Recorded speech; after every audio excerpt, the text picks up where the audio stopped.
Welcome back guys to another one, and today let's talk about peak RAM speed and more specifically how it will affect the Infinity Fabric from AMD's architecture. Thus we have this kit from Neo Forza which is rated up to 5000 MHz out of the box. So yeah, this is gonna be very interesting.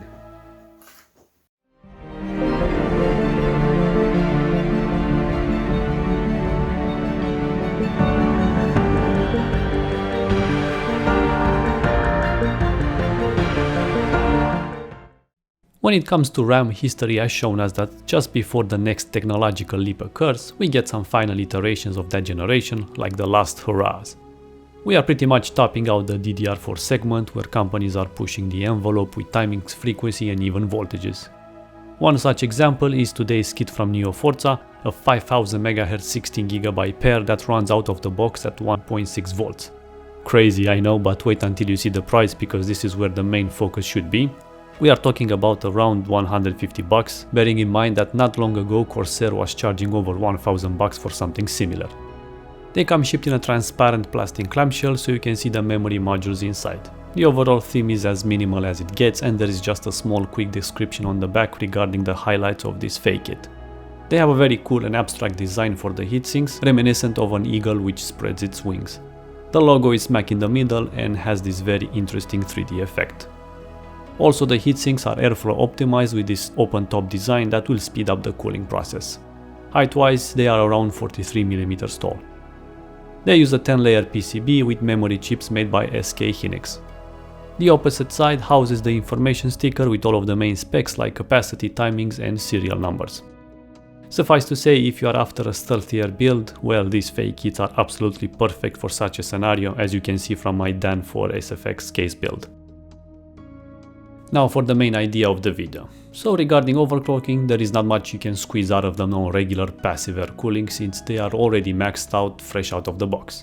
To push them further, I think they will require over 1.7 volts, which is risky at least on my AMD platform. I also tried some tighter timings like CL18, 24, 24, 44, but with not much luck for complete stability even at 1.65 volts. Thus I will tinker with another key feature from AMD Ryzen CPU series, the Infinity Fabric. Heading over into the BIOS, which I updated to the latest available one for my board. These Neo Forza high-speed kits come with dual XMP DOCP profiles. The first one is the advertised 5000 MHz CL19 at 1.6 volts, and the second one is a 3600 CL18 at 1.35 volts for those who want like extra peace of mind and extra stability on older systems. Furthermore, let's talk about AMD's Infinity Fabric, which is very important to the Ryzen 3000 series and above, also my testing CPU. Basically, AMD showcased its memory suggestion when the new CPU range was launched, showing that the DDR4 3600 is the sweet spot because the memory frequency and Infinity Fabric frequency, which manages the info inside the processor, were completely synchronized. Going above 3600 or 3733 would cause the Infinity Fabric to run at half 2-to-1 mode, affecting making it at 1800 MHz per second. But with my 5000 MHz testing kit, this means that the Infinity Fab needs to run at 2500 MHz per second for optimal performance for that 2-to-1 mode. To double check this, most of the recording software, as in CPU Z for example, will read the Infinity Fabric as the north bridge frequency. This means if that value is equal to the DRAM frequency, then we know that the Infinity Fabric and the RAM are running in the coveted 1-to-1 mode. Fact confirmed by my second 3600 MHz pre-built profile in this Neo Forza 5000 MHz kit. It's displaying 1800 MHz because we know that DDR stands for dual data rate, and thus we have to divide 3600 MHz by 2. Now for the 5000 MHz kit, since it's running in 2-to-1 mode, we read 2500 MHz for the DRAM frequency, 2 times this means 5000 MHz, but the north bridge frequency, which is our Infinity Fabric or FCLK in the BIOS, is reading 1250 because it's the 2-to-1 mode.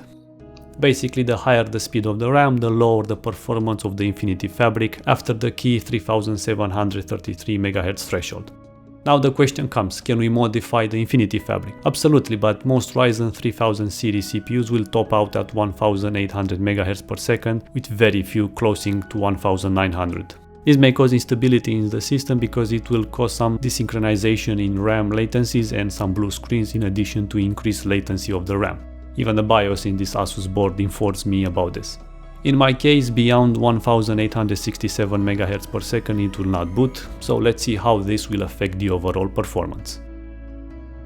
Let's see the numbers. Let's start with Cinebench R20. This is not a direct test for RAM, but more an indirect help to the CPU to get better results. We have three main scenarios for the Neo Forza kit, so from left to right we have Profile 2, the 36 CL18 one, Profile 1, 5000 CL19 in the middle, and on the right the OC for the Infinity Fabric with a RAM at 5000 CL19. Overall we see that the R20 takes advantage of the scaling in the raw speed. Next up is the integrated benchmark from ADAS64, so we can inspect the overall read, write and copy bandwidth tests. There is a noticeable increase primarily in the copy test as we go up in frequency with some mixed results in the read and write, but the main penalty is the latency, since it's a known fact that overclocking the Infinity Fabric will affect negatively the latency. Introducing a new test in my suite, the 7-zip, which is a popular file archiver with a built-in benchmark tool.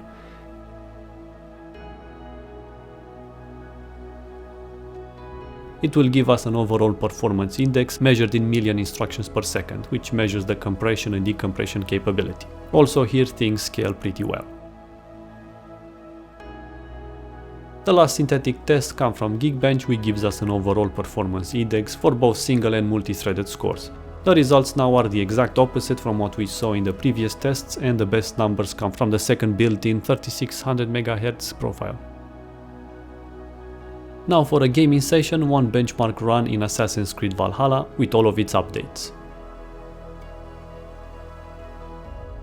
With games, the numbers only tell part of the story since there isn't much difference in this title per se besides the max peak FPS numbers, hence why the graph is in no particular order, and let's look at the overall fluidity.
So there you have it guys, this is a niche product, make no mistake about it, because the way an AMD Ryzen 3000 and 5000 series are built, the law of diminishing returns applies. When it comes to memory, this has always been a fine balance between frequency and timings, and that's the way AMD decided to interact the Infinity Fabric with the RAM.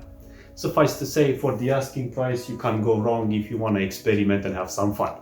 Maybe this will perform even better on an Intel platform, which I don't have, so that's up to you to decide if you want to push it further. So thanks for watching guys, please subscribe and see you in the next one. Alex out.